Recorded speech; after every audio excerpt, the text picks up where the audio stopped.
네, 우리 다 함께 묵상 기도 드리심으로 하나님께 예배를 드리겠습니다. 기도하시겠습니다.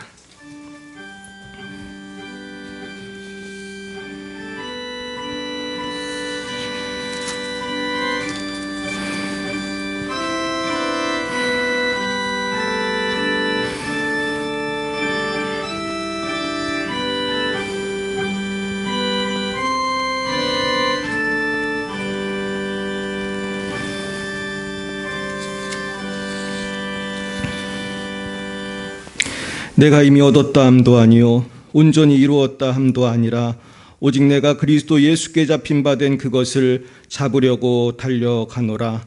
형제들아, 나는 아직 내가 잡은 줄로 여기지 아니하고 오직 한 일, 즉 뒤에 있는 것은 잊어버리고 앞에 있는 것을 잡으려고 표대를 향하여 그리스도 예수 안에서 하나님이 위에서 부르신 부름의 상을 위하여 달려가노라. 사랑과 은혜가 충만하신 하나님 아버지, 참 감사합니다. 우리 인생이 70이요 강건하면 80이라고 하셨는데 우리는 저 천국의 영광을 위하여 살아가지 못하고 이 땅의 썩어질 것들을 위해서 인생을 낭비하고 살아갈 때도 많이 있었습니다. 주님, 우리의 모든 죄악을 용서해 주시고 이 시간 성령으로 충만케 하사 남은 여생을 오직 주님의 영광만을 위하여 살아갈 수 있도록 인도하여 주시옵소서. 사랑의 하나님 아버지, 이 시간 열방을 위하여 기도합니다. 러시아와 우크라이나의 전쟁을 속히 종식시켜 주시고 이 땅의 모든 코로나 질병이 속히 사라지게 하시며 아직도 하나님을 알지 못하는 수많은 영혼들이 있사오니 열방이 속히 주님께 돌아오게 하여 주시옵소서. 러시아의 장순영, 김정희 장아림 선교사님, 레바논의 송주영 박정임 선교사님, 아프리카 말라위의 오천식 박경은 선교사님을 축복합니다. 주님, 인도하여 주시고 지켜주시고 그곳에서 빛과 소금의 사명 잘 감당하여 하나님께 영광 올리게 하여 주옵소서. 주님, 우리 대한민국을 축복합니다. 모든 의정자들이 하나님을 경외하게 하시고 모든 학교, 기업, 국민들이 하나님만을 경외하는 거룩한 대한민국 되게 하여 주옵소서. 한국교회에 다시 한번 부흥의 기회를 주시옵시고 특별히 우리 열방의 빛 사랑교회 축복합니다. 주님께서 핏값으로 세우셨사오니 우리 교회가 하나님의 뜻 안에서 부흥 성장하여 부천과 주변의 수많은 영혼들을 구원하기에 부족함이 없는 교회로 쓰임받게 하옵소서. 모든 성도님들 축복합니다. 시간 고개 숙인 모든 성도님들, 또한 방송으로 예배하시는 모든 분들, 한 가정 한 가정, 한 영혼 한 영혼 복 주시고 영혼이 잘된 같이 범사가 잘되고 강건케 하여 주옵소서. 아직도 복음화되지 않은 가족들이 있습니까? 모든 가족들 올해가 가기 전에 다 주님 앞에 나오게 하여 주옵소서. 병든 분들 많이 계십니다. 강건케 하옵소서. 치료해 주옵소서. 성령의 권능으로 온전케 하여 주시고 각 가정마다 성령의 능력을 부어 주옵소서. 하나님 아버지, 방송을 예배드리는 모든 분들에게도 동일한 은혜가 있게 하여 주시옵소서. 예배의 시종을 주님께 맡겨드리며 성부, 성자, 성령 하나님 홀로 영광을 받아 주시옵소서. 예수님 이름으로 기도드리옵나이다.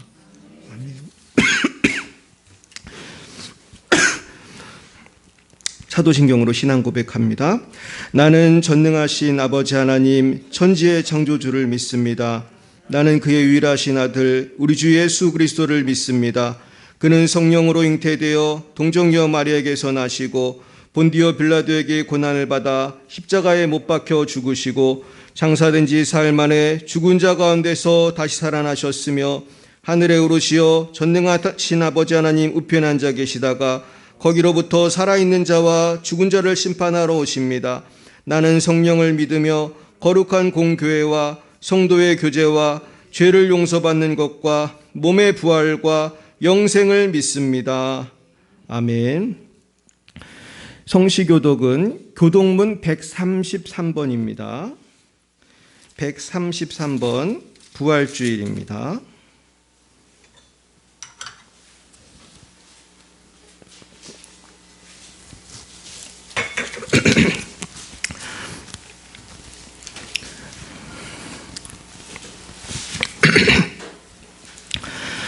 하나님께서 그를 사망의 고통에서 풀어 살리셨으니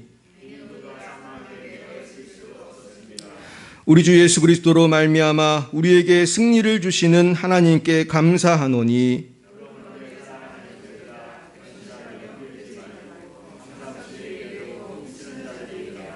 이 말을 할 때에 예수께서 친히 그들 가운데 서서 이르시되 너희에게 평강이 있을지어다 하시니 예수께서 이르시되 어찌하여 두려워하며 어찌하여 마음에 의심이 일어나느냐 영은 살과 뼈가 없으되 너희 보는 바와 같이 나는 있느니라.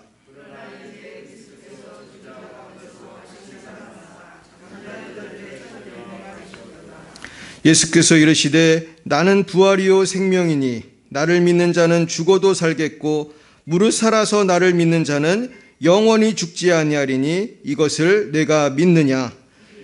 주여 그러하외다. 주는 그리스도시요 세상에 오시는 하나님의 아들이신 줄 내가 믿나이다. 아멘. 찬송가 164장으로 하나님께 영광 올려드리겠습니다.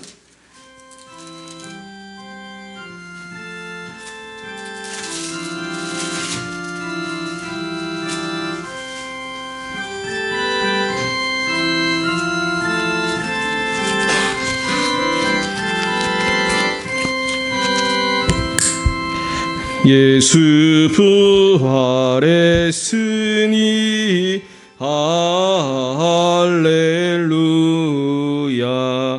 만민 찬송하여라. 할렐루야.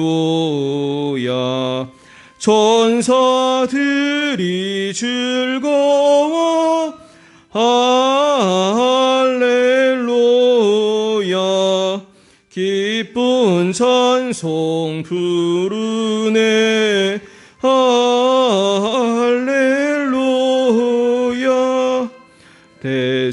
대속하신 주 예수 할렐루야. 선한 싸움 이겼네. 할렐루야. 사망 권세 이기고 할렐루야. 하늘 문을 여셨네. 할렐루야.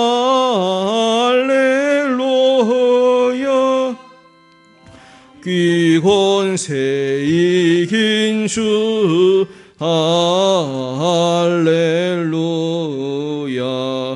왕의 왕이 되셨네. 할렐루야.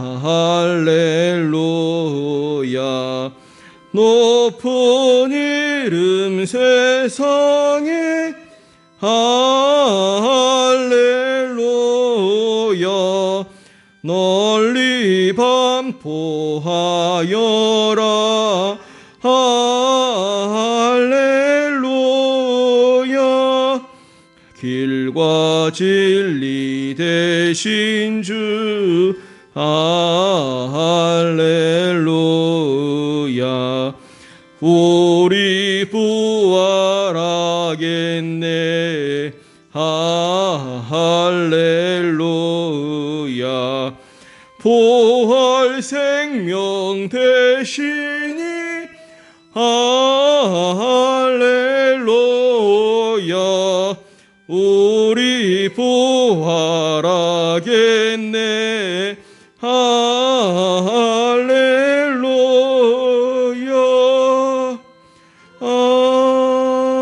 아멘. 오늘 하나님께서 우리 주신 말씀은 신약성경 빌립보서 3장입니다. 빌립보서 3장 1절부터 14절까지 말씀을 함께 보시겠습니다. 빌립보서 3장 1절부터 14절까지의 말씀입니다. 우리 함께 교독하실 때에 제가 1절을 먼저 받들어 읽겠습니다. 신약 320쪽입니다. 320면 빌립보서 3장 1절로 14절까지 말씀이 되겠습니다. 끝으로 나의 형제들아 주 안에서 기뻐하라. 너희에게 같은 말을 쓰는 것이 내게는 수고로움이 없고 너희에게는 안전하니라.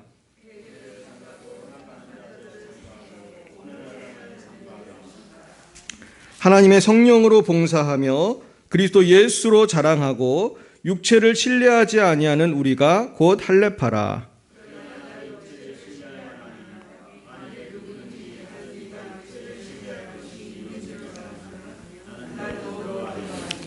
나는 8일 만에 할례를 받고 이스라엘 족속이요 베냐민 지파요 히브리인 중에 히브리인이요 율법으로는 바리새인이요.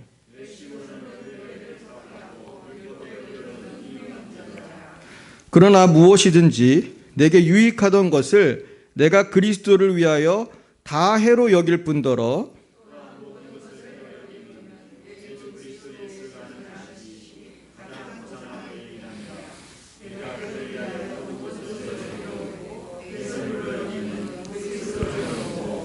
그 안에서 발견되려 함이니 내가 가진 의는 율법에서 난 것이 아니요 오직 그리스도를 믿음으로 말미암은 것이니 곧 믿음으로 하나님께로부터 난 의라.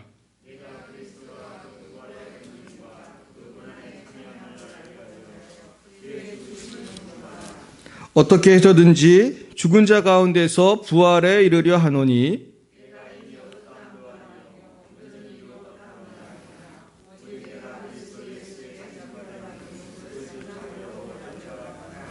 형제들아 나는 아직 내가 잡은 줄로 여기지 아니하고 오직 한 일, 즉 뒤에 있는 것은 잊어버리고 앞에 있는 것을 잡으려고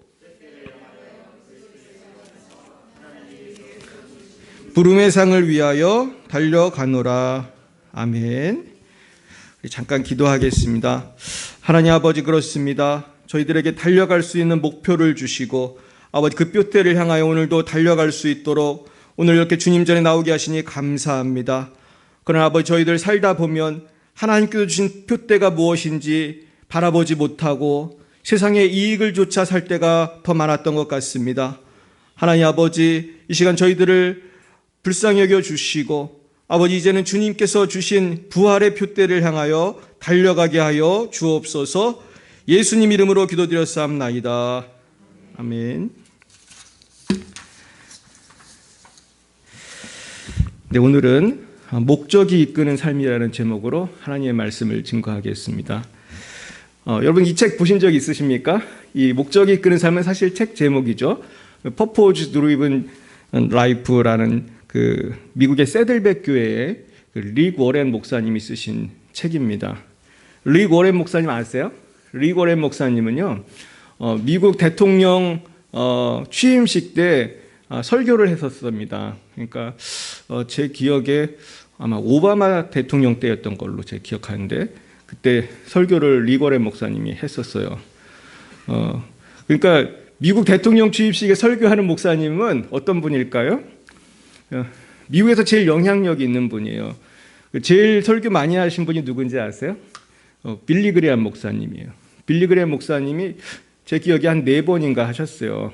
혼자 독주를 하시다가 이제 나이도 많으시고 이제 돌아가셨는데 이제 그렇게 릭 워렌 목사님이 사실 되게 유명하게 된 계기가 이 책입니다. 그래서 이게 이제 캘리포니아에 있는 교회인데 이 책이 굉장히 영향력이 있어서 제가 중국에 갔을 때 심지어 중국에도 그 책이 있는 거예요. 중국어로 된 목적이 이끄는 삶이 있어서 제가 사가지고 전도용으로 선물했던 기억이 나요. 근데 그 책의 제목이 저는 지금도 참 인상 깊은데 우리가 삶을 살 때에 그냥 막 살면 안 되고 무엇을 바라보고 살아야 된다는 거죠? 목적이요, 목적. 여러분의 삶의 목적은 뭔가요? 여러분 한번 생각해 보세요. 야구 선수의 목적은 무엇이죠? 그 경기에 임한 야구 선수의 목적은 우리 팀의 승리죠. 수영 선수의 목적은 뭘까요? 나의 승리죠. 그래서 금메달을 따는 거예요. 그럼 성도가 바라봐야 될 우리 삶의 마지막 시상식, 마지막 영광스러운 그 자리 한번 생각해 보세요. 그날은 언제일까요? 우리가 죽는 날일까요? 아니면 우리가 돈을 많이 버는 날일까요? 아니면 부활의 날일까요? 우리가 이제는 부활의 비전을 보고 살아야 돼요. 사실 우리가 이제 저도 교회를 오래 다녔어도 부활하고 천국하고 늘 헷갈렸어요. 오늘 조금 정리를 하고 나가겠습니다. 여러분, 천국하고 부활하고 어떻게 다릅니까? 네, 그게 그거 같죠? 근데 천국은 우리 죽은 영혼이 오늘이라도 우리가 뭐 부천시청 앞에서 죽으면은 우리의 영혼은 어디를 가요? 천국을 가요. 그래서 이렇게 빠져나가서 가는 거예요. 오늘 그 얘기를 조금 과학적으로 드릴 것인데 제가 참 하나님 살아계세요. 이게 제 책인데 신의 흔적을 찾아서라는 책입니다. 이 책은 바바라 해거티라고 하는 미국의 유명한 기자, 저널리스트가 쓴 책입니다. 한국은 저널리스트들이 책을 잘 안 쓰는 것 같은데 미국은요 전문 서적을 저널리스트들이 많이 써요. 그래서 유명한 저널리스트들은 보통이 아닙니다. 진짜 뭐 학벌을 말할 것도 없고 어떤 학자하고도 대화가 되고 토론이 되는 대단히 수준이 높은 사람들이에요. 근데 이 바바라 해거티는 아주 유명한 분이고 이 책은 뉴욕타임스 베스트셀러에 있는 책입니다. 근데 이 바바라 해거티는 예수를 믿는 분 같아요. 제가 이분 쓴 책을 일단 보니까 다른 교회가 아니라 방금 말씀드린 리고렌 목사님의 교회 성도님과 하나님에 대해서 대화를 하는 중에 이분이 성령 체험을 해요. 이분이 성령 체험 그렇게 쓰진 않았는데 읽어보니까 성령 체험한 거예요. 그러면서 이분이 이제 나중에 하나님을 체험하는 그런 내용이 조금 있어요. 그러면서 이분이 자기가 이제 신앙을 갖게 되고 나서 이제 저널리스트니까 이거를 그냥 예수를 이렇게 믿어라 쓸 수가 없잖아요. 남들도 납득할 수 있는 방법으로 접근을 하다 보니까 영혼이 있다는 걸 증명하고 싶었던 거예요. 전문가들을 만나면서. 예수는 역사다랑 비슷한 관점이죠. 예수는 역사다도 이제 리스트로벨이라는 시카고 트리뷴 기자가 예수님의 부활을 증명하려고 취재를 하잖아요. 근데 저널리스트들 정말 대단한 게 어디든 가서 인터뷰하는 거예요. 수많은 사람을 인터뷰하는 거예요. 전문가들을. 그래서 이 책의 결론은 영혼이 있다. 사람은 죽으면 영혼이 어디를 간다? 천국을 간다는 거예요. 아니면 천국 못 가면 지옥을 간다는 거예요. 그거를 아주 과학적으로 풀어낸 책이에요. 근데 이 책을 제가 사실 사놓고 제대로 읽지는 않았는데 며칠 전에 제 집에서 좀 정리하다가 이 책을 찾았어요. 근데 이번 부활하고 너무 맞는 책이에요. 그래가지고 이 책을 조금 이따 해드릴게요. 그래서 천국이라는 것은 오늘 죽으면 영혼이 가는 곳이에요. 그런데 천국에 있다가 언제가 되냐면은 주님이 재림하시는 날이 되면은 우리 먼저 죽은 영혼은 주님이 재림하러 오실 때 성경에 보면 먼저 죽은 성도들을 데리고 오신다고 했어요. 그래가지고 공중에서 성도들을 데리고 오면은 성도들이 오면서 지금 육신이 없잖아요. 그러면 죽은 영혼들이 이제 일어나게 돼요. 땅에서. 그래서 새 몸을 입고 그게 부활이죠. 부활하면서 그 몸이 어떻게 돼요? 공중으로 올라가서 주님을 만나요. 근데 만약에 그때 내가 살아있었다. 죽지 않고 주님 재림하는 날 예를 들어서 오늘 예배 끝나고 나가는데 주님이 공중에서 재림을 하시면 우리가 죽어요? 아니면 그냥 몸이 변해요? 호련히 변하는 거예요. 지금 정답을 알고 계세요. 몸이 변해가지고 바로 올라가는 거예요. 그래서 공중에서 주님을 만나는 거예요. 그러니까 사실은 주님의 재림의 날은 부활의 날이고 부활의 날은 우리가 이제는 하나님 앞에서 영원한 그 생명을 누리는 그런 새로운 육체를 입고 살아가는 날이 시작이 되는 거예요. 근데 영생에는 두 가지가 있어요. 영광스러운 지금 말씀드린 성도의 영생이 있는가 하면은 그 반대로 영원한 불못에 빠지는 그러한 영벌이 있어요. 여러분 어디를 가기 원하십니까? 제가 어떤 분의 간증을 들었더니 천국에도 다 레벨이 있대요. 조금 착한 사람들 가는 지옥이 있대요. 지옥에도 레벨이 있대요. 좀 착한 사람들 가는 지옥이 있대요. 그런데 점점점 내려가면 이제 더 나쁜 죄인들은 더 밑으로 간대요. 근데 제가 생각을 해봤어요. 천국에서 꼴찌하는 게 좋아요? 지옥에서 1등하는 게 좋아요? 천국에서 꼴찌하는 게 좋죠. 지옥에서 1등 해봤자 뭐 할 거예요? 거기도 지옥인데. 근데 이게 지옥은 쉽게 말해서 이렇게 설명한대요. 지옥이 더 어떻게 보면 설명하기 쉬워요. 여러분 제가 미국에서 감옥 선교를 좀 했었어요. 미국 영화에 나오는 감옥에 제가 진짜로 가봤어요. 그럼 냄새도 나고 사람들이 다양한 컬러의 옷을 입고 있어요. 그래가지고 통으로 된 옷이 발부터 위까지 다 통으로 된 옷을 입고 있는데 다양한 죄수들이 있어요. 사형수는 빨간색 옷 입고 있어요. 그러면서 다 옷이 색깔이 틀려요. 뭐 폭력범은 제 기억에 노란색인가 있고, 뭐 잡범은 또 무슨 색 다 틀려요. 근데 알고 보니까 거기는 죄수들이 재판을 다 받기 전에 일단은 다 모이는 터미널이더라고, 터미널. 거기서 1, 2년 있다가 다 진짜 자기가 배치될 곳으로 가요. 군대로 말하면 자대 배치 같은 거를 받기 전에 있는 곳이에요. 그러니까 여러분, 우리가 지금 죽어서 천국을 못 간 분들은 어딜 간다고요? 지옥을 가는데 그 지옥은 마치 그런 곳이에요. 아직 진짜 최후의 심판을 아직 했어요, 안 했어요? 안 했잖아요. 그래도 천국에 보낼 수는 없잖아요. 그러니까 일단 지옥을 가는 거예요. 그래서 성경에 보면 부자와 나사로 이야기 나오죠. 그러면서 천국, 지옥 이제 나오는데 사실은 최후의 심판이 되면 전부 다 진짜 지옥에 가요. 불못이라고 성경에 나와 있어요. 그러니까 얼마나 힘든 거예요. 그래서 오늘 우리는 꼭 목적이 천국, 부활이 영생이 되시길 축원드려요. 그래서 우리가 꼴찌를 하더라도 어딜 꼭 가야겠어요? 천국을 꼭 가야겠어요. 저는 여러분들 중에 한 명도 지옥 가기를 원치 않습니다. 여러분의 가족들 다 구원받기를 축원해요. 아멘입니까? 자, 그렇다면은 우리가 어떻게 살아야 될까? 근데 문제는요, 천국 그렇게 살지를 못하고 우리 눈만 뜨면 천국이 보입니까? 세상이 보입니까? 천국은 안 보여요. 세상은 보이는 거예요. 그러면서 세상은 우리를 세 가지로 유혹을 해요. 첫째는 육신의 정욕이에요. 둘째는 안목의 정욕이에요. 셋째는 이생의 자랑이에요. 쉬운 말로 하면 돈과 명예와 쾌락으로 유혹을 해요. 여기에 안 넘어가는 사람이 한 명도 없어요. 그러니까 지옥은 이렇게 장사가 잘 되는 거예요.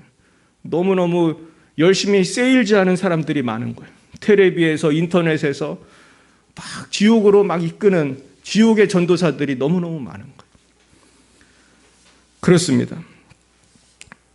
결국은 오늘 어떻게 살아야 될까? 진정한 행복이 어디에 있을까? 그것을 예수 안에서 발견하시기를 축원드립니다.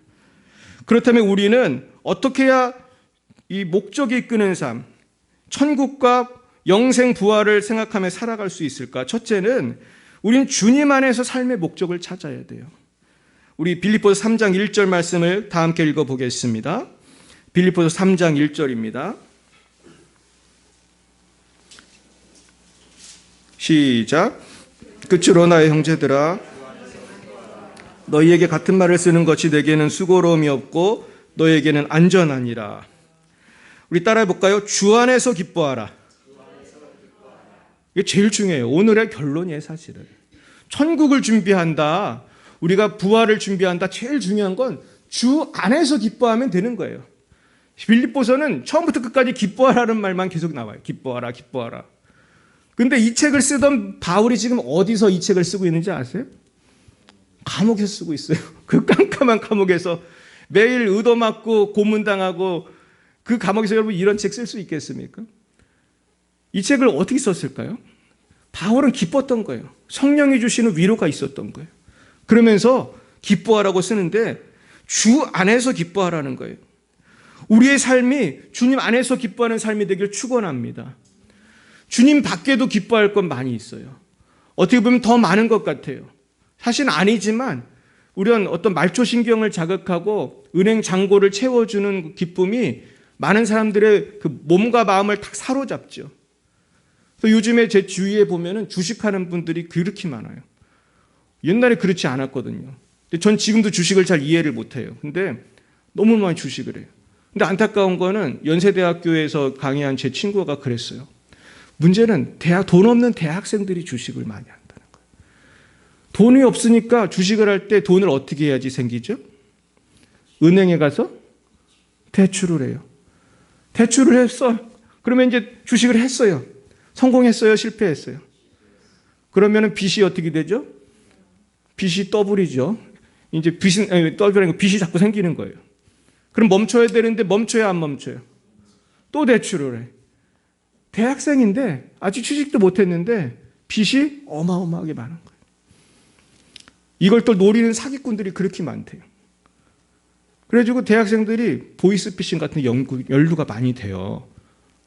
자꾸 돈 준다고 꼬시니까. 요즘에 대박을 꿈꾸는 학생들, 젊은이 너무나 많습니다. 근데 이것이 얼마나 위험한 일인지 우린 너무나 잘 알고 있어요. 근데 인간은요, 사실은 주 안에서만 기뻐할 수 있는 부분이 있어요. 그것이 뭐예요? 그것이 바로 영혼이에요. 제가 순간 헷갈렸어요. 영혼을 이렇게 가르쳐야 되나, 이렇게 가르쳐야 되나. 영혼이 어디 있죠? 사실 모르죠. 우리 하여튼 내 몸 어딘가에 있겠죠. 그래서 제가 철학가 출신인데 옛날 중세 철학자들은 영혼이 어디 있는지 정말 궁금해했어요. 그래가지고 이 머리 뒤통수 쪽에 있다, 어떻게 그렇게 주장하는 사람도 있었어요. 근데 사실 우리는 영혼이 어디인지 모르지만 어쨌든 영혼이 있어요. 근데 인간은 하나님의 형상대로 지음을 받았다고 성경에 나와 있어요. 하나님의 형상이라는 것은 하나님의 거룩함, 하나님의 영성, 하나님을 닮은 거예요. 그러니까 인간은 하나님 안에 있어야만 진정으로 기뻐할 수 있는 것입니다. 그래서 우리는 주 안에서만 사실은 기뻐할 수 있는 영원한 부분이 있어요. 그런데 문제는 많은 사람들이 하나님께 관심이 없어요. 어떤 목사님이 북한을 갔습니다. 북한에 도움을 주러 갔더니 북한 김일성 대학이라고 있습니다. 북한의 서울대학이죠. 북한에서 제일 좋은 대학이 김일성 대학인데 거기 철학과 교수가 그 목사님한테 이렇게 묻더래요. 우리 목사 동무는 하나님을 믿냐고 그랬더래요. 하나님 믿으니까 목사를 하죠. 믿는다 그랬더니 이렇게 질문하더래요. 하나님을 보셨습니까? 그러더래요. 못 봤다고 그래요. 근데 하나님을 못 봤다고 하니까 이분이 그러는 거예요. 아니 보지도 못한 하나님을 어떻게 믿습니까? 이렇게 묻는 거예요. 왜 하필이면 그 만찬 자리에 김일성 대학 최고의 철학 교수가 그런 질문을 했을까요? 이 목사님 골탕 먹이려고 한 거예요. 근데 이 목사님이 똑똑한 분이거든요. 이 곽 목사님이에요, 곽 목사님. 근데 곽선임 목사님 되게 똑똑하거든요. 근데 이분이 인간의 지혜로 말씀 안 하고 성경의 지혜로 말씀했어요. 보이지 않으면 없는 겁니까? 이렇게 물었어요. 보이지 않으면 없는 겁니까? 대답을 못해요. 그래서 교수님의 아버지, 할아버지, 그 할아버지, 그 조상들 보셨습니까? 보이지 않지만 계십니까? 안 계십니까? 할 말이 없죠. 조상이 있으니까 내가 있는 거니까, 못 봤어도. 옛날에 사진도 없었잖아요. 저도 우리 멧돼지 할아버지 얼굴도 이름도 몰라요. 하지만 그분들이 계셨죠. 마찬가지로 하나님이 계시기 때문에 우리가 계신 거예요. 아멘입니까? 이제 드디어 이 책 얘기를 조금 하겠습니다. 이제 이 책에서 이분이 신의 흔적을 찾기 위해서 많은 분을 취재를 해요. 솔직히 저도 다는 못 읽었어요. 근데 제가 좀 익숙한 분야가 있어가지고 소개를 드리겠습니다. 이분이 어떤 부분을 연구했냐 하면은 영혼이 있다는 걸 알고 싶었어요. 그래서 이렇게 썼어요. 나는 이 책의 첫 단어를 쓰기도 전에 신이 존재한다거나 죽은 후에도 영혼이 산다거나 우주가 지적이고 포용하는 곳이라는 걸 절대로 증명하지 못할 것이라는 사실을 깨달았다. 개인적인 경험을 통해서 뉴턴의 물리학 이론에 반하는 현실과 맞닥뜨리면 이런 결론에 도달하게 된다. 하지만 나는 이와 관련된 연구를 더 파고들었고 증명이 가능할 수도 있는 이야기들을 건져 올렸다. 정신이 육체로부터 분리될 수 있고 의식이 뇌를 벗어나 자유롭게 날 수 있다는 걸 보여주는 사례말이다. 정말 그런 걸 찾은 거예요. 그래서 이 바바라 해거티는 과학이 신의 존재를 인정할 수밖에 없는 혹은 과학이 절대로 설명할 수 없는 현상들을 취재했어요. 그래서 그는 하버드의 심리학자 윌리엄 제임스의 말을 인용했어요. 까마귀가 모두 검다는 법칙을 깨기 위해 검은 까마귀는 한 마리도 없다는 걸 증명할 필요는 없다. 이해 가시죠? 단 한 마리의 흰 까마귀가 있다는 사실을 증명하는 것으로 충분하다. 곧이어 그런 말이에요. 나는 내 흰 까마귀를 발견했다. 이게 중요한 거예요. 바로 그 흰 까마귀는 팸 레이놀즈라는 복음성가 가수입니다. 팸 레이놀즈는 CCM 가수고, 그러니까 예수 믿는 사람이죠. 작사가, 작곡가, 또 아이들의 엄마였어요. 근데 1991년 여름 35살이던 팸 레이놀즈는 뇌 기저 동맥류를 발견했어요. 그러니까 뇌 속에, 아주 뇌 가운데 그 수술이 거의 힘든 그 속에 풍선처럼 이게 부풀은 거예요. 냅두면 어떻게 될까요? 그러면 죽는 거잖아요. 수술을 하긴 해야겠는데 너무 어려운 거예요, 미국에서도.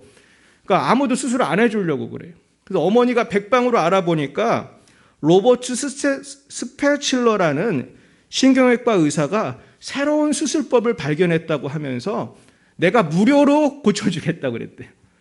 왜 무료로 고쳐주겠다고 했을까요? 새로운 수술법을 실험을 해야 되잖아요. 이거 실험하려면 많이 해봐야 되니까 아마 그런 것 같아요. 여기 책에 그런 말은 안 나오는데 제가 그 스패칠러 박사도 제가 옛날에 BBC에서 얼굴을 봤습니다. 잘생긴 의사 선생님인데 이분이 이제 수술을 하기 시작합니다.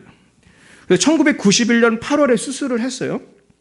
근데 그날 어떻게 했냐면은 철저하게 뇌에서 혈액을 전부 빼요. 뇌에서 피를 다 빼는 거예요. 그런데 피를 따로 이렇게 통에다 모아놓고 피를 다 빼고 그 풍선 같은 걸 잘라내는 거예요. 그러니까 얼마나 큰 수술이에요, 이게. 아주 이건 뇌 가운데 있으니까 큰 수술이에요. 그러면서 팸의 눈을 테이프로 가리고 귀에도 제트기 이륙할 때 소리와 맞먹는 90에서 100데시벨의 큰 소리의 스피커를 부착해서 아무것도 보지도 듣지도 못하게 만들었어요. 그리고 뇌에서 피를 다 빼니까 생각할 수도 없는 그런 상태를 만든 거예요. 그렇기 때문에 팸 레이놀즈가 흰 까마귀인 거예요. 이런 생각을 못하는 상태가 된 거예요. 그런데 어떤 일이 생겼냐면은 팸 레이놀즈가 수술하는 도중에 유체 이탈을 경험해요. 튀어나온 거예요. 이건 뭐를 증명하죠? 영혼이 있다는 거예요.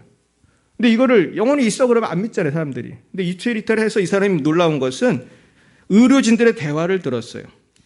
여자 목소리가 들렸어요. 동맥이 너무 좁아요. 그러자 스패칠러 박사가 다른 쪽을 이용해요 라고 말을 했어요.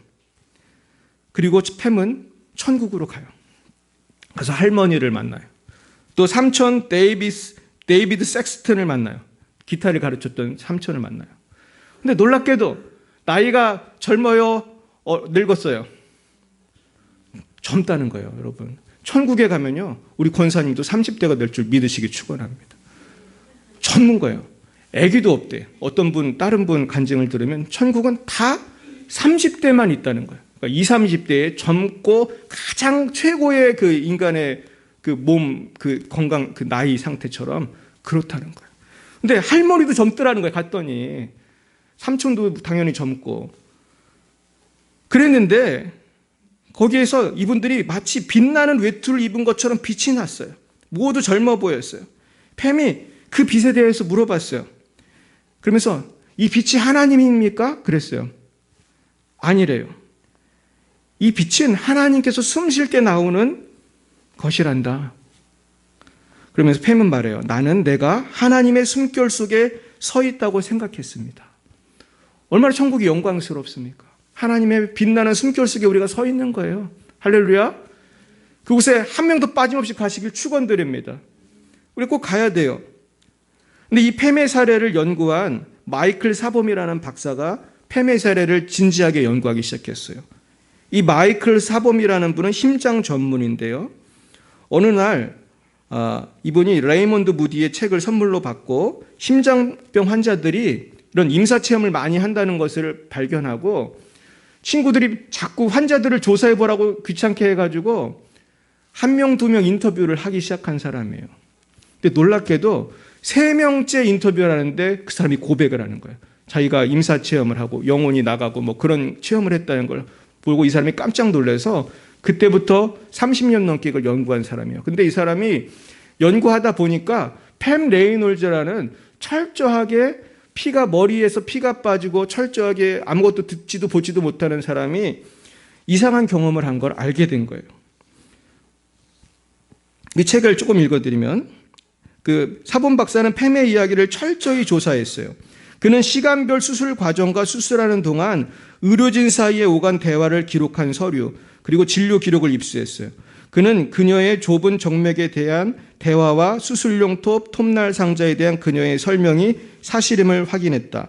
또한 심폐소생 횟수, 수술에 참여한 의사와 간호사 수, 심지어는 이들이 수술대 주위에 서 있던 위치까지 확인했다. 영혼이 다 본 거예요. 당신은 여기 서 있었고, 당신은 여기 서 있었고, 당신은 이런 대회에 왔고, 이런 대회에 왔고, 당신은 그때 이런 기구를 써서 했죠. 꼭 칫솔같이 생긴 걸로 내 머리를 이렇게 했죠. 근데 그걸 볼 수가 있는 상황이 절대로 아니었어요. 들을 수도 없었어요. 결국은 이 바바라 해거티가 누구를 만나냐면 그 수술을 집도했던 로버트 스패칠러 박사를 만났어요. 폐암의 기억을 어떻게 설명할 거냐고 물었어요. 과학적으로 어떻게 설명할 거냐. 그래서 이렇게 대답했어요. 과학적 관점에서 보면 어떻게 그런 일이 있을 수 있는지 설명할 방법이 전혀 없어요. 이렇게 대답을 했어요. 그러나 이것을 설명하는 책이 있습니다. 그 책이 무슨 책이죠? 성경은 인간의 영혼을 말씀하고 있고 사람이 육신이 죽어도 영혼이 천국을 간다는 것을 혹은 지옥을 간다는 것을 말하고 있어요. 말씀하고 있어요. 그럼 우리는 진정으로 하나님 안에서 기뻐함으로 하나님께서만 주시는 행복을 누려야 할 줄 믿습니다. 그러면 영혼이 잘된 같이 범사가 잘 되는 것입니다. 아멘입니까? 영혼이 잘된 같이 범사가 잘 되고 강건한 것입니다. 둘째, 우리가 목적이 이끄는 삶을 살아가기 위해서는 악한 사람들을 조심해야 되고 하나님의 성령으로 봉사해야 합니다. 2절 3절 읽어봅니다. 시작. 개들을 삼가고 행악하는 자들을 삼가고 몸을 상해하는 일을 삼가라. 하나님의 성령으로 봉사하며 그리스도 예수로 자랑하고 육체를 신뢰하지 아니하는 우리가 곧 할례파라. 자, 이 말씀은 지나가는 동네 개를 조심하라는 것이 아니에요. 이것은 정말로 개처럼 아주 그런 추악하고 악한 사람들을 조심하라는 것입니다. 이것은 그리고 할례파라는 말을 쓴 것을 통해 알 수 있는 것은 율법주의자들을 조심하라는 거예요. 그래서 율법주의자들, 세속주의자들, 쾌락주의자들, 불신자들을 우리가 조심해야 돼요. 결국 우리가 아무리 목적이 고상해도 나쁜 사람들과 어울리면 나도 물이 들게 됩니다. 그래서 우리는 세상 사람들을 사랑은 해야 되지만 우리가 조심할 필요가 있는 것입니다. 결국은 우리는 내가 어울리는 사람의 영향을 받게 돼요. 그래서 나쁜 친구를 사귀면 나도 그런 사람이 되는 거예요. 신천지랑 사귀면 뭐가 될까요? 신천지가 되는 거예요. 요즘에 자꾸 저한테 연락하는 신천지가 있어요. 왜 이렇게 자꾸 연락을 하는지 모르겠어요. 그런데 그분도 처음엔 아니었을 거예요. 근데 어떤 신천지를 만나서 그렇게 된 것입니다. 그리고 우리는 성령을 따라 살아가야 돼요. 그래서 우리는 성령으로 봉사해야 된다고 그랬어요. 3절에 하나님의 성령으로 봉사해야 돼요. 여러분, 성령으로 봉사하려면 어떻게 살아가야 합니까? 정말 쉬지 말고 기도하면서 우리가 성령 충만을 받아야 돼요. 말씀과 기도로. 제가 한 분을 소개시켜드리고 싶습니다. 우리나라에서 성령 사역으로 가장 유명한 분 중에 한 분이 돌아가신 우리 성공회 신부인 누구예요? 우리 대천덕 신부님이에요. 이분은 캐톨릭 신부가 아니고 성공회 아시죠? 성공회. 영국 성공회 신부님이에요. 이분의 제자가 브래드 롱이라는 분이에요. 이분은 장로교 목사님인데 브래드 롱이라는 분이 쓴 책이 있습니다. 근데 이 브래드 롱이 쓴 책에 보면 어떤 날은 잠을 자고 있으면 그 새벽에 대천덕 신부님이 와서 사람들을 다 깨운대요. 다 깨우고 사람들을 끄집어낸다는 거예요. 왜냐하면 다들 연탄가스를 맞고 죽어가고 있었어요. 그래서 브래드 롱은 기록하는 거예요. 어떻게 우리가 연탄가스를 맞고 있는 걸 아셨을지 이제 모르는 거예요. 근데 성령께서 그렇게 대천덕 신부님한테는 민감하게 얘기를 해주시는 거예요. 그래서 그때 사람들 다 살렸대요. 또 어떤 때는 강원도 산골에 먹을 게 하나도 없어요. 그럼 또 기도하면은 누가 갖다 놨는지 먹을 것을 그 눈 쌓인 강원도 5도 가도 못하는 곳에 놀랍게도 먹을 거를 갖다 놓는다는 거예요. 그러면서 그렇게 살아간 것을 그분이 이렇게 증언을 하고 있어요. 우리가 기도하면서 성령과 교제하기 시작할 때 우리는 놀라운 성령의 인도하심을 받게 돼요. 저도 어제 이제 계란 전도를 이제 어제 우연치 않게 하게 됐습니다. 계란을 우리 김수진 씨가 갖고 오셨는데 좀 나눠주고 싶었어요. 그래서 우리 같이 전도를 하고 이제 기도하고 나갔는데, 어제는 우리가 마음 가운데 하나님께서 저에게 주신 마음이 있었어요. 그냥 막 나눠주지 말고 좀 대화를 하고 싶은 마음을 주셨어요. 그랬는데 사실 요새 대화가 잘 안 되거든요. 코로나도 있어서 사람들이 말 안 들으려고 그래요. 그리고 저도 근데 요새 좀 잠잠해져가지고 좀 대화를 용기를 내서 했습니다. 근데 놀랍게도 우리가 어제 4명밖에 못 만났어요. 4명을 만났는데 전부 다 함께 기도를 했어요. 그래서 한 분은 나이 많은 할머니, 그분은 이제 예수님을 믿고 있더라고요. 마음에 믿고 있는데 아프셔서 우리가 기도해 드렸어요.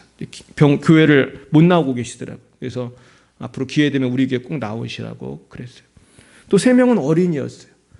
근데 요즘에 어린이 전도하는 게 되게 어려워요. 근데 그 어린이들이 놀랍게도 어제 복음을 짧게 전했는데 다 예수님을 영접했어요. 할렐루야. 그래서 제가 이 동네에 이사 와가지고 그 어린이들 영접한 게 두 번째였던 것 같아요. 근데 아이들이 그렇게 잘 영접 안 하는데. 하나님은, 성령님은 24시간 우리를 도와주실 준비가 되어 있어요. 문제는 누가 준비가 안 된 거죠? 내가 성령님의 말씀을 들을 준비가 안 되어 있고 세상 일로 너무 바쁘고 우리가 주님께 기도를 너무 안 하는 거예요. 하나님의 음성이 잘 못 들리고 우리가 주님을 따라 살지 못하는 거예요. 쉬지 말고 기도해야 할 줄 믿습니다. 세 번째, 목적이 이끄는 삶을 살기 위해서는 그리스도 예수로 자랑하고 육체를 신뢰하지 말아야 돼요. 오늘 4절부터 9절까지는 그 말씀이에요. 나도 육체를 신뢰할 만하다 하면서 바울이 본인에 대해서 소개하고 있어요.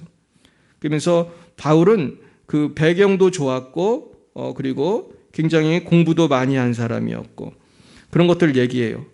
하지만은 바울은 뭐라고 하냐면 7절에 보니까 무엇이든지 내게 유익하던 것을 내가 그리스도를 위하여 다 해로 여길 뿐더러 그랬습니다. 또한 모든 것을 해로 여김은 내 주 그리스도 예수를 아는 지식이 가장 고상하기 때문이라. 내가 그를 위하여 모든 것을 잃어버리고 배설물로 여김은 그리스도를 얻고 그 안에서 발견되려 함이니 내가 가진 의는 율법에서 난 것이 아니요 오직 그리스도를 믿음으로 말미암은 것이니 그 믿음으로 하나님께로부터 나는 의라 그랬어요. 결국 여러분, 우리가 하나님의 인도함을 받으려면요 세상 자랑을 포기해야 돼요. 세상 것에 취해 살면 성령의 인도하심을 받을 수가 없어요. 배설물로 여기라고 그랬어요. 결국은 예수님을 아는 지식이 가장 고상해요. 예수님을 아는 지식이 나를 살려요. 아멘이십니까? 여기에 대한 순서가 바뀌면 안 돼요. 근데 많은 사람들이 성경의 그 고상함, 성경의 권위를 포기하는 사람들이 너무나 많이 있어요. 세상의 초등학문에 굴복하는 거예요. 너무나 안타깝습니다. 그래서 우리가 여기서 속아서는 안 돼요. 그래서 저도 이제 창조과학회를 위해 우리 교회가 후원을 하고 저도 기도를 해요. 매일 기도해요. 그 이유는 이 악한 세대에 하나님의 성경을 수호하는 그런 단체이기 때문에.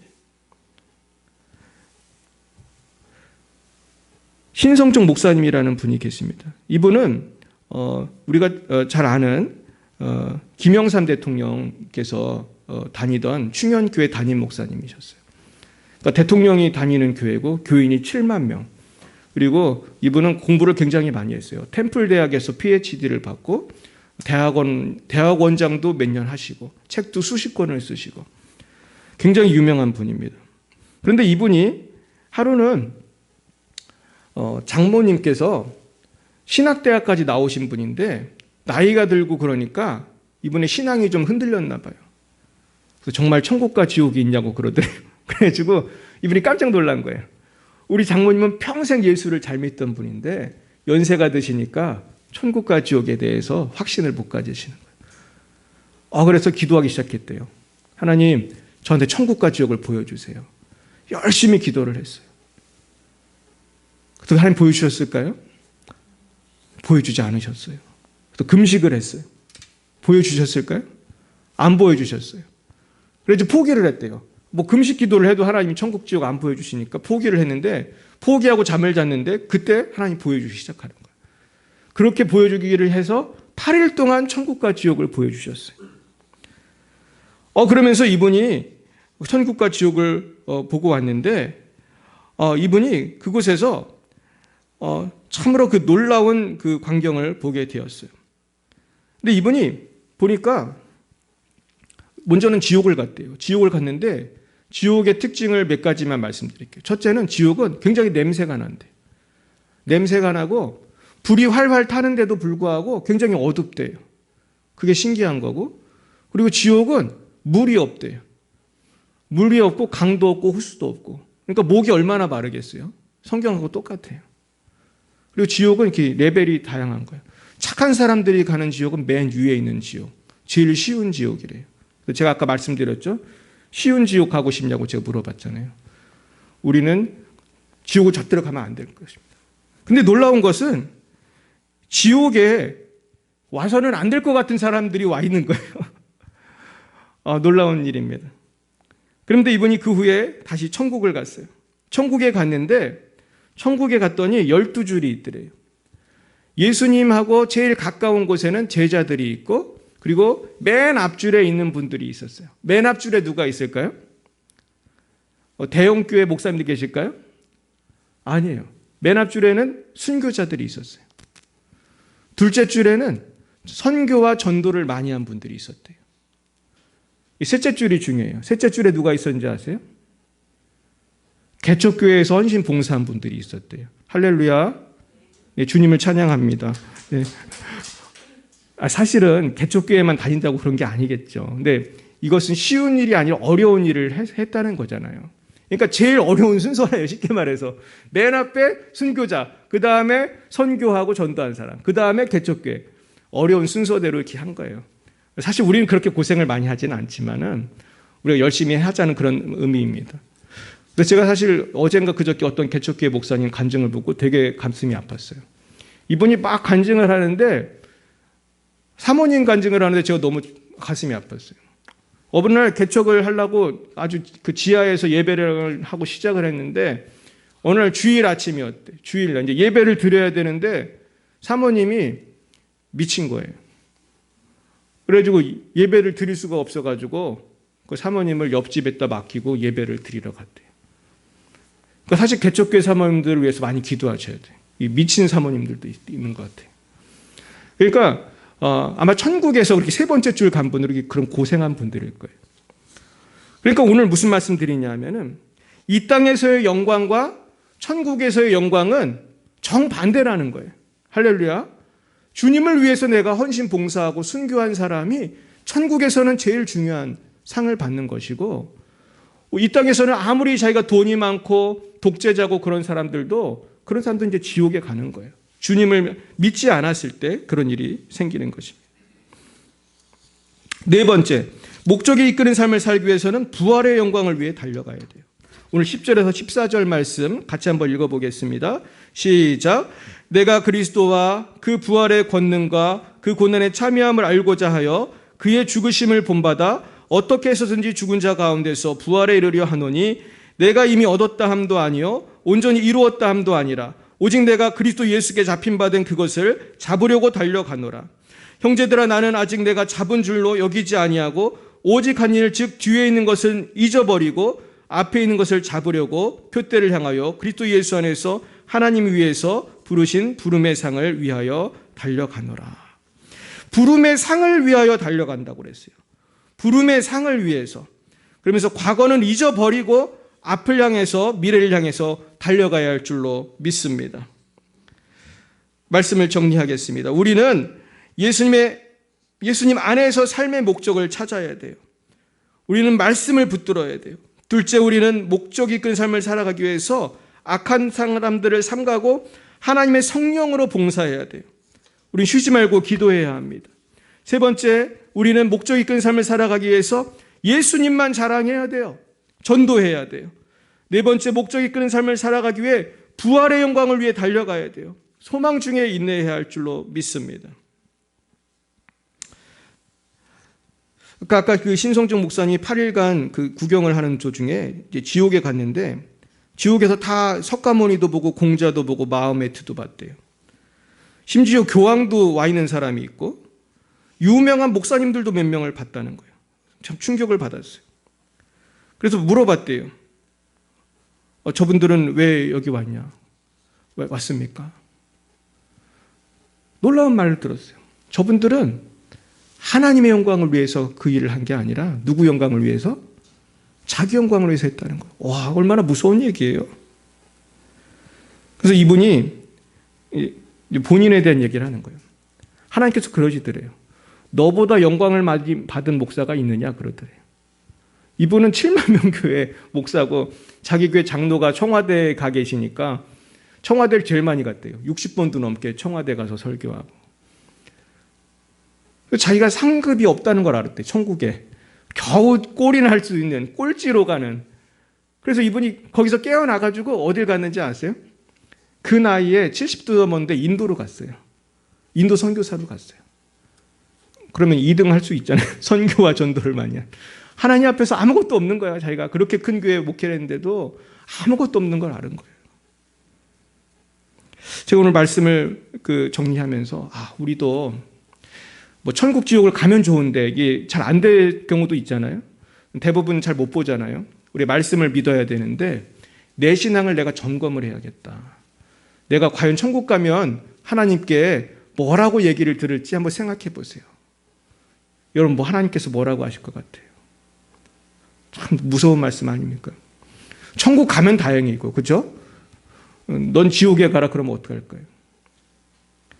그래서 우린 영적인 건강검진이 필요해요. 내 자신을 돌이켜봐야 돼요. 내일 제 친구 목사님이 세브란스 병원에 가서 암 수술하러 가요. 제가 며칠 전에 만났습니다. 어떻게 아셨어요? 암이 있는지? 갑상선암. 여기 평소에 모르고 자란 거예요. 되게 건강한 분이에요. 저보다 체격도 좋고. 알고 봤더니 건강검진하다 알았대요. 보니까 여기 암덩어리가 잔뜩 있는 거예요. 근데 우리 신앙생활 할 때 우리가 건강검진을 해야 돼요. 건강검진 어떻게 하죠? 하나님의 말씀. 이 말씀을 통해서 나를 봐야 돼요. 그래서 저 얘기는, 저 말씀은, 오늘 들은 말씀은 저 집사님이 꼭 들어야 된다. 이렇게 하지 말고 내가 들어야 된다. 내가 천국에 가서 하나님께 무슨 말을 들을까 생각하시길 축원합니다. 오늘 한 분을 소개하고 말씀을 마치겠습니다. 한번 보여주시죠. 오늘 아도니람 저드슨에 대해서 말씀을 드리고 오늘 설교를 마치려고 합니다. 제가 참 신기하게도 말씀을 준비하는데 하나님이 자꾸 아도니람 저드슨을 마음에 떠올리게 해주시는 거예요. 근데 사실 제가 이분을 대충밖에 몰랐거든요. 그래가지고 좀 자료를 좀 찾아봤습니다. 근데 아도니람 저드슨이에요. 저분이 잘생겼죠. 저분은 얼굴만 잘생긴 게 아니고 굉장히 천재예요. 3살 때 글을 읽은 분이에요. 그리고 대학교를 명문대를 가셨어요. 미국의 그 브라운 유니버시티라고 유명한 아이비리그 대학이 있어요. 거기를 이분은 3년 만에 수석으로 졸업했어요. 4년제 대학을 3년 만에 수석으로 졸업했어요. 똑똑해요, 안 똑똑해요? 똑똑하죠. 잘생겼잖아요. 근데 문제는 이분이 너무 은혜를 세게 받은 거예요. 사람이 은혜 받으면 오늘 바울처럼 되는 거예요. 그 모든 게 다 뭐와 같아요? 배설물과 같아요. 이런 거 위에 살고 싶지가 않아요. 돈과 명예 다 필요 없어. 어디로 갔을까요? 아주 악명 높은 그 독재자가 있는 버마로 갔어요. 원래는 이제 버마는 하도 핍박이 심해가지고 버마로 못 가고 인도를 가려고 했는데 어떻게 해가지고 결국은 버마를 갔어요. 갔더니 버마는 아주 악명 높은 왕이 있었고 불교 국가니까 그렇게 핍박을 해요. 그러니까 사람들이 다 손을 들고 안 갔던 나라인데 하나님 인도로 간 거예요. 가서 6년을 사역했는데 몇 명 전도했을 것 같아요? 6년 동안 딱 1명 세례를 줬대. 6년 동안 죽을 고생을 했는데. 근데 그때부터 하나님 역사하셔가지고 이분이 나중에 선교를 끝냈을 때는 21만 명이 예수를 믿었어요. 21만 명. 할렐루야. 이제 우리 교회 얘기가 되기를 축원합니다. 우리 교회도 한 명, 두 명, 우리 영민이까지 2명, 영은이까지. 얘들은 근데 원래 믿던 애들이니까. 참, 우리 세례 주기 너무 어려워요. 그런데 저드슨에겐 고난이 왔어요. 첫째 부인이 죽었어요. 그리고 자식 2명이 죽었어요. 너무 충격에 받아서 한 2년 동안 사역을 못했대요. 나중에 재혼을 했어요. 재혼한 부인은 어떻게 됐을까요? 또 죽었어요. 자식들이 계속 죽어요. 결혼을 나중에 이분이 또 세 번째 부인까지 만나 결혼했어요. 그러니까 선교지 가면 부인 없으면 안 되거든요. 근데 그 세 번째 부인도 젖옷은 죽고 3년 있다 또 죽어요. 결국은 다 죽은 거죠. 젖옷은도 60몇 세에 죽고, 그리고 이 독재국가니까 영국하고 전쟁이 났을 때 선교사는 스파이다 그러면서 잡아갔어요. 저도 중국에서 그렇게 잡혀갔거든요.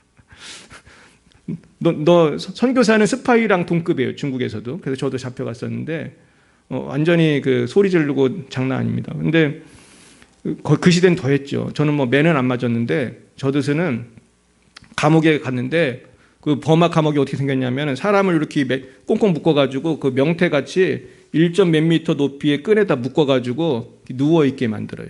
앉지도 못하고 그리고 습하고 창문도 없고 아주 그 똥냄새가 진동을 하고 더러운 데서 살면 사람이 어떻게 될까요? 죽는 거죠. 밥도 제대로 안 주고. 거기서 1년 반이나 있었대. 1년 반이나. 근데 하나님의 은혜로 이제 살려주셨는데 저드스는 문제는 본인이 번역하던 성경이 있었어요. 근데 이 신약 성경을 뺏기게 됐잖아요. 그래가지고 이거를 아주 더러운 벽에다가 숨겼대요. 근데 문제는 이렇게 감옥 이송하는데 그 감옥에서 일하는 사람이 그 더러운 벽에를 확 집어던졌다는 거예요. 아니, 그럼 그 안에 성경책 다 없어지잖아요. 그 불 태우면은. 근데 하나님 역사하시는 거예요. 놀랍게도 어떤 버마 성도가 그 더러운 성경, 그 베개를 주워왔어요. 그리고 그걸 뜯어가지고 나중에 이제 다 석방되고 나서 성경이 번역이 돼요. 그래서 나중에 23년 만에 버마 성경이 나와요. 그리고 아도리반 저드슨을 통해서 100명이 넘는 후배 선교사들이 훈련을 받고 지도를 받고 21만 명이 복음화되고 저드슨은 배 위에서 죽습니다. 병으로. 저는 오늘 말씀 왜 드리냐면은 우리가 표대를 향해서 우리가 비전을 가지고 천국의 비전 가지고 사는 것은 결코 쉬운 일이 아니에요. 이것은 그냥 세상에서 부귀영화 누리는 것이 아니에요. 그러나 우리는 그 길을 가야 합니다. 왜냐하면 그 길 끝에는 하나님의 무엇이 있기 때문에 하나님께서 주시는 상급이 있어요. 여러분 하늘나라에서 꼭 좋은 상 받으시길 축원합니다. 우리가 이 땅에서는 어떻게 살든지 예수님 앞에서 칭찬받고 착하고 충성된 종아 열방의 비 사랑교회 부흥시키나 고생했다. 할렐루야. 꼭 칭찬받으시길 주의 이름으로 축원드립니다. 기도하겠습니다. 사랑과 은혜가 충만하신 하나님 아버지, 우리가 삶의 목적이 이 땅이 아니라 영원한 천국임을 망각하고 이 땅에서 욕심부리고 미워하고 죄짓고 살 때 많이 있었습니다. 주여 우리의 죄를 용서해 주옵소서. 이제는 아버지 주님의 영광만을 위하여 살아가게 하시고 저 천국의 상급을 향하여 전심전력하는 우리 모든 주님의 자녀들이 되게 하여 주셔서 우리가 부활의 영광 때 하나님과 함께 기뻐하는 주님 앞에서 기뻐 뛰는 우리 모두가 되게 하여 주시옵소서. 예수님의 이름으로 기도드렸사옵나이다. 아멘. 드려진 예물을 위해 기도하겠습니다. 사랑의 주님 감사합니다. 정말 오늘 이 예물과 함께 우리의 삶을 바칩니다. 하나님 아버지, 아도리남 저드스는 그의 모든 삶을 바쳐서 그 미얀마의 복음화에 버마의 복음화를 위해 살았는데 하나님 아버지, 우리는 정말로 주님의 영광을 산 것이 너무나 없습니다. 아버지, 우리의 삶을 사용하여 주시옵시고 우리의 삶을 통해서 우리의 예물을 통해서 아버지 부천이 변하고 열방이 변화되게 하여 주옵소서. 예물 드린 손길마다 주님 하늘의 신령한 복과 땅의 기름진 복으로 갚아주시고 이 예물 통해서 하나님 홀로 영광을 받아 주옵소서. 예수님 이름으로 기도드렸사옵나이다. 아멘. 네, 오늘은 부활주일입니다. 우리 부활의 주님을 찬양합니다. 예배 후 부활절 달걀 전도가 있습니다. 시간이 되시는 분들은 주변에 부활절 달걀과 마스크를 나누어 주며 복음을 전하시기 바랍니다. 우리 김순희 집사님과 자녀들이 우리 기현이가 부활절 달걀을 예쁘게 만들어 주셨습니다. 감사합니다. 그리고 오늘은 우리 또 집사님들 바쁘셔서 오늘은 구역 예배를 드리지 않도록 하겠습니다. 네, 오늘은 예배 후에 전도하면서 그렇게 마무리하도록 하겠습니다. 네, 우리 옆에 분과 인사하고 찬송 부르겠습니다. 한 주간도 승리하십시오. 예, 승리하십시오. 네, 우리 찬송가 161장으로 하나님께 영광 돌려드리겠습니다.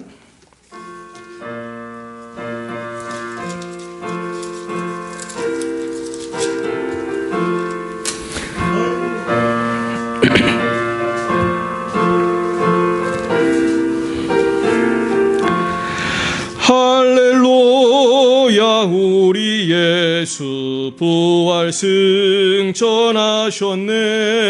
세상 사람 찬양하니 천사와 답하도다.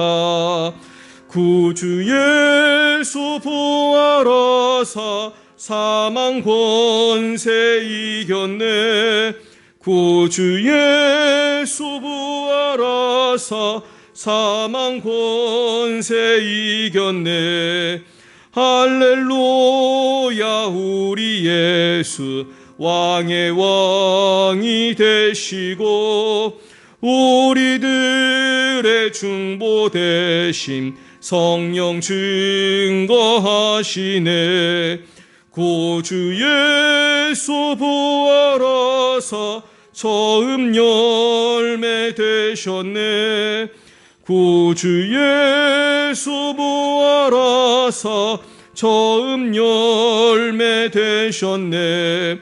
할렐루야, 우리 예수 흠과 티가 없도다. 무덤 속에 있는 죄인 주가 일으키시네. 구주 예수 부활하사 영광 주러 오시네.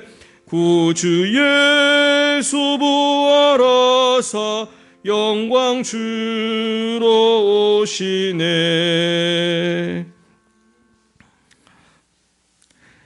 여호와는 내게 복을 주시고 너를 지키시기를 원하며 여호와는 그의 얼굴을 내게 비추사 은혜 베푸시기를 원하며 여호와는 그 얼굴을 내게로 향하여 드사 평강 주시기를 원하노라. 지금은 살아계신 주 예수 그리스도의 구속의 은혜와 하나님 아버지의 놀라우신 사랑하심과 성령의 교통하심이 날마다 하늘나라의 표대를 향하여 달려가기로 결단하는 사랑하는 제자들 머리 위에와 저들의 가정과 일터 위에 이 나라 이 민족과 열방 위에 우리 열방예배 사랑교회 위에 이제와 영원뭉토록 함께 하옵시기를 간절히 축원하옵나이다.